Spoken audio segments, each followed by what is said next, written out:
children. We were discussing lesson number 10, force, work and energy. In the previous session, we discussed about levers. Yes, we have discussed about levers in detail. So what are levers, children? Yes, levers are the example of simple machine.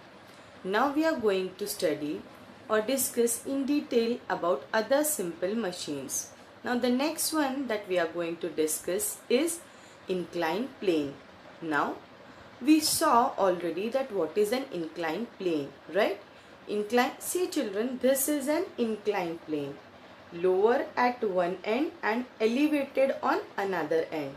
When a wooden plank or a metal plank, means a piece of wood or metal, is placed in such a way that it is at lower level on one end and on another end it is on higher level or it is elevated, that is called as an inclined plane.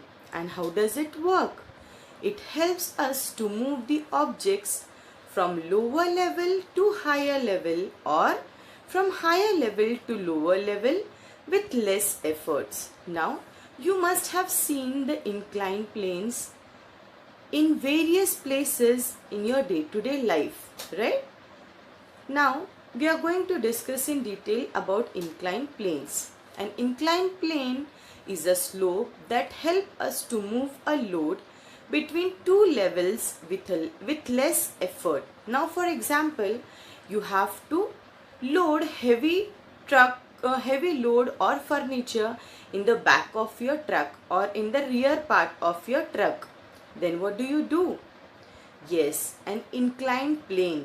A wooden plank is placed in an elevated way like this, which touches on one end it touches the ground, on another end it touches the truck. So that makes it an inclined plane, a simple machine. And by doing that we can move the heavy loads from the truck to the ground or from the ground to the truck. Now in the hospitals you must have seen inclined planes. The patients are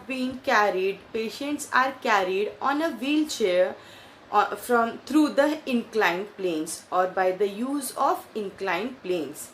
And the less the slope of an inclined plane, if the slope is too high, then it will not be easier to climb it, right? But the less the slope, the less effort will be needed to move the things from lower level to higher level. Now with the help of an inclined plane or a wooden plank, what we have discussed, yes, we can move the heavy loads from the ground to the rear or the back side of the truck. Now winding mountain road is also inclined plane. Now children, you must have seen mountains, right? The mountains are very high. Now if you have to climb the mountain steep like this, if you have to climb, it won't be possible for any car, truck or your bike to climb it, right? And have you seen the roads which are there on the mountains? What kind of road are they? Yes, they move round and round like this. So what is that?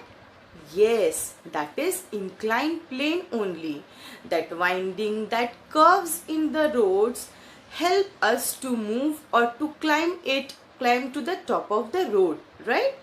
So have you understood what are inclined planes? Let us see the picture. See here children, the inclined plane, with the help of the inclined plane, how the things can be carried from one level to the another. This is again the picture of a nurse carrying a patient. Now see, like this, if you have to carry the patient to another level, it will be difficult. By using an inclined plane, the patients can be easily carried to the other floor, right? Now as we discussed the steep road uphill, if you have to climb the road as shown in the left hand side picture, it will be very difficult. But with the help of the winding road shown on the right hand side, which is what? Yes, which is an inclined plane. It makes our work easier. In this way, inclined planes help us to do our work in a easier way. Now, next we are going to discuss about wedge. What is a wedge? A wedge is made of two inclined planes joined together to form a sharp edge. A knife, an axe and a chisel are examples of wedge. See the pictures, children. This is the wedge. If you can see, on one end it is very broad and it is getting sharper on another end. So we call this kind of things wedge, and the examples are axe, chisel, knife, etc. And why it is used? Yes, to cut various things. Now, screw. All of you must have seen screw in your life. See, this is a screw. Is it visible, children? See the top of the screw, there is a groove. And if you see screw here, you will see some thread-like things in this screw. And this thread, if you observe it properly, they are going upwards. So these threads are what? Yes, they are inclined planes. And where is the screw used? Where do we use this screw? Yes, to keep two wooden planks together, we use a screw. And what is required to tighten the screw? We use this screwdriver, right? This is a screwdriver, which the end of the screwdriver fixes in this top, and with the help of it we can move easily. The screw is moved easily inside the wood, right, children? And do you know that putting a nail in the wood is difficult than putting a screw in the wood? Because of that grooves or thread that we saw, the screw penetrates easily, or it goes easily inside the wooden plank. And one more thing, the grip is also tighter. When you fix a screw inside two wooden planks, it makes the thing very tight. It cannot be removed easily. Now, the screw looks like a nail with grooves cut in it. As we saw that grooves, which were again, it has a winding edge called thread. Children, now you do one thing. You tell your parents to show the screw. When you have a look at it very properly, you will be able to understand how it looks, right? And you will be able to see the threads and also the top of the screw, which will help you understand how it is fixed in the wood. Now, less force is needed to insert a screw in wood than a nail, because of inclined edge. As we saw the threads, which were what? Which were again inclined edge. Inclined because of the grooves, the screw holds the wood more firmly than the nail. Now, screw jack used to lift car works on the same principle. You must have seen a jack, or all of you must be having a car. Then tell your parents to show you the jack. That jack also works on the same principle. Now, see, children, the first picture is of the screw showing the threads in it. And second is the principle of a screw. For that, this is an activity. You have to make a right angle triangle, and the longest edge that you see, you have to color it, and then you have to wrap it around a pencil, and it will be visible this way. Yes, it will look like a screw having inclined edges. Now, in the next picture, it is shown how to fix a screw in a wooden plank, and the picture at the bottom is of the jack and how this works. Okay. Now, next is a pulley. Children, you must have seen in the pictures at least somebody pulling water from the well, and that whole setup is known as a pulley. Now in a pulley there is a wheel with a groove in it, okay, and around the wheel there is a rope, and on one side of rope there is load, and on another side, as you can see, we apply efforts to bring that load up. Now pulley is also a kind of simple machine. It is used in various places in our day-to-day life. For example, the masons which work on the construction sites use this pulley to lift the bricks or other things from one level to another. Okay. Now pulley, a simple machine, consists of a grooved wheel with a rope passing around it. It is normally fixed to a support above the load. Can you see this picture? In this picture you can see that pulley is fixed on the wooden plank. Now pulley makes our work easier by changing the direction of force. A downward effort is used to lift the load up, right? When we put the effort in a downward direction, then the load will be pulled up. Pulleys are used to pull up water from the well.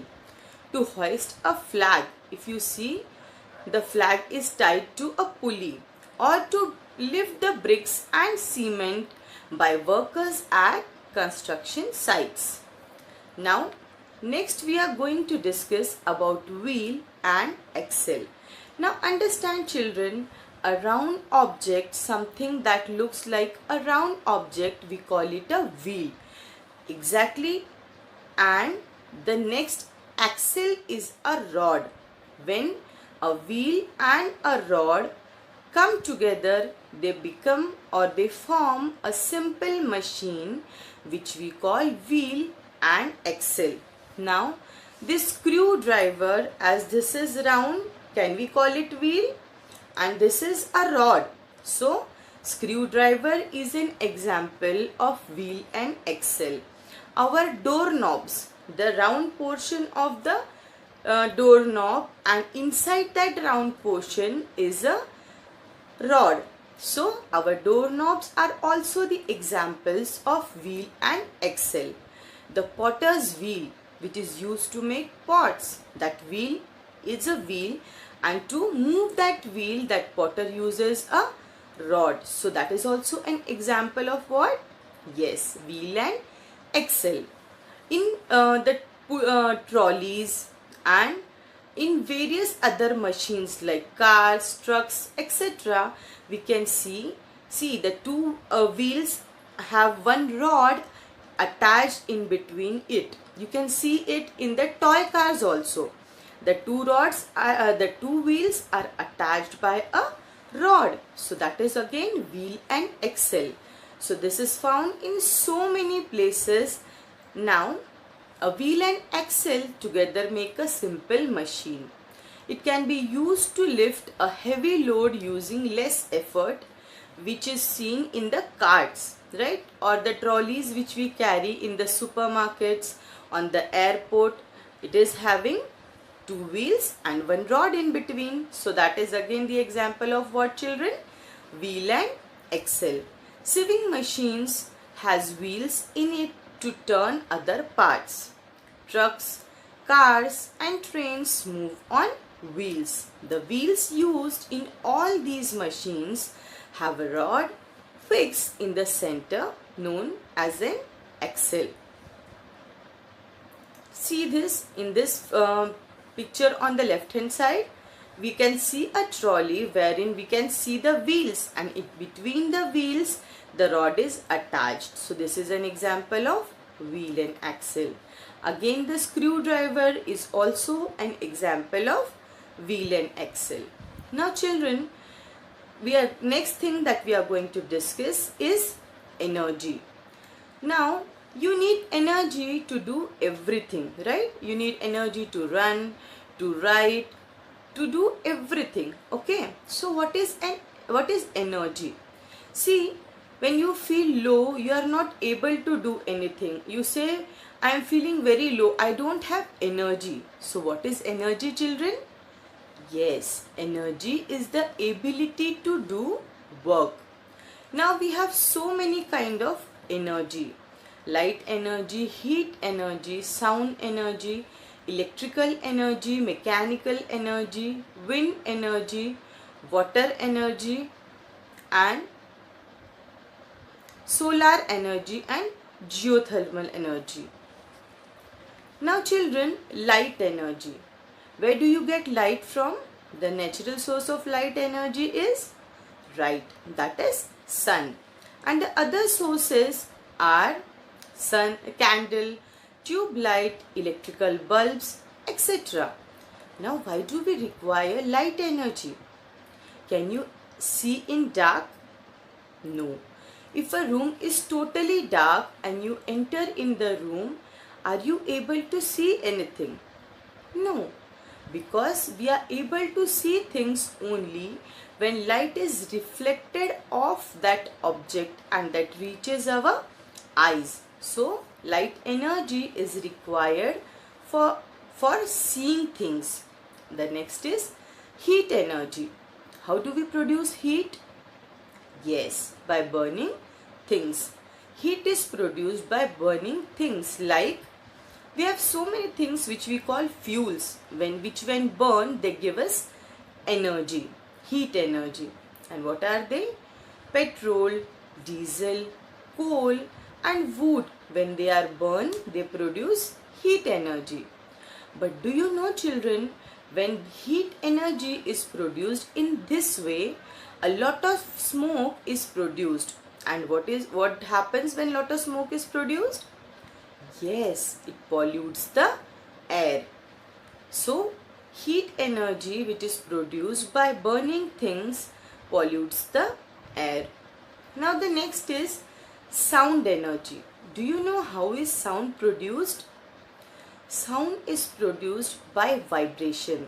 When something is struck, that produce vibrations, and that vibrations are converted into waves, and that waves reach our ear. Sound is generated when an object vibrates due to force applied to it. For example, when a drum is hit, sound is produced. Sound can travel through various mediums like air, like water, etc.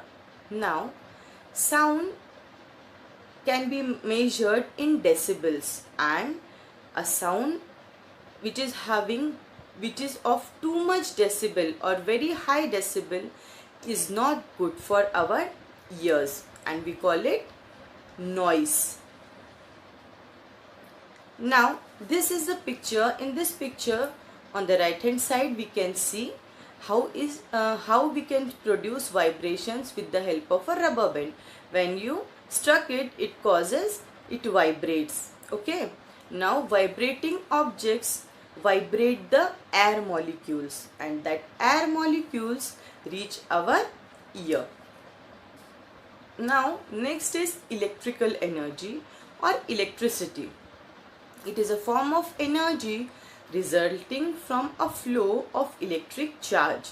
Okay, when electric charges flow, electricity is produced. Now electricity can also be produced by burning things, fuels like coal. It is produced in various ways like hydroelectricity, by solar panels, etc. But when electricity is generated in the thermal power stations, it produces lot of pollution, lot of poisonous gases are produced. Okay, electricity is used, we see electricity, the uses of electricity around us, right? For using all the electrical appliances, right from our electric bulbs, our fan, refrigerator, washing machine, everything runs on electricity. So it is used to run machines at home and factories. The next energy is mechanical energy. The energy that an object has because of its position or movement is called mechanical energy. For example, water that falls from high point has more energy than water that is at lower point. Now we will see in the next topic that how water that falls from a height is used to run turbines and used to generate electricity. Now wind energy. Wind energy, see what is wind, children? Yes, moving air is called wind. Now it must be having some force, right? Because when we see the wind moving, we cannot see the wind moving, but we can see the big trees also sway very hard when the wind moves. So it has force, right? We can use the force of a wind to do work for us. And what kind of work? Have you seen the windmills when traveling while going from one place to another? What does the wind do? Yes, the wind moves the blades of the windmill. What does it do? Which in turn can be used to generate electricity or to grind grains. In this way, wind energy can be used. But wind energy, when it is generated, it does not pollute the environment. It is environment friendly. Now the next is water energy, or we also call it hydro energy. The energy of flowing water. As we use the energy of flowing wind, we also use the energy of flowing water. And how is it used? It is used to turn the turbines to generate electricity. Both water energy and wind energy are environment friendly. They do not produce any harmful things that pollute the environment. Now in this picture, if you see on the left hand side, there is a picture of windmill. On the right hand side, there is a picture of water turbine. When water falls on these turbines, the turbines move and electricity is produced. Now next is solar energy. Children, solar energy, you know that sun is there, sunlight is present on the earth in abundance, means too much sunlight we get. Solar energy is produced when sunlight strikes solar panels, which then turn it into usable electricity, which is used to run machines. Solar cooker use sunlight to cook food. You must have seen or studied about solar cookers. In it, if you keep the food on your roof in sunlight, the food is cooked by solar energy. Now solar energy also does not pollute the environment. Next is geothermal energy. Now children, geo means related to earth, thermal means heat. So when some kind of heat that comes from the earth, we call it geothermal energy. Geothermal energy is obtained from the heat inside the earth. Hot springs, steam from inside the earth are used to generate electricity. This is again a non-polluting or environment friendly source of energy. Children, this is a picture of solar panels. As we have discussed, when the sunlight falls on the solar panels, that is converted into electricity and which can be used in various places. I hope you enjoyed this lesson. Sai Ram.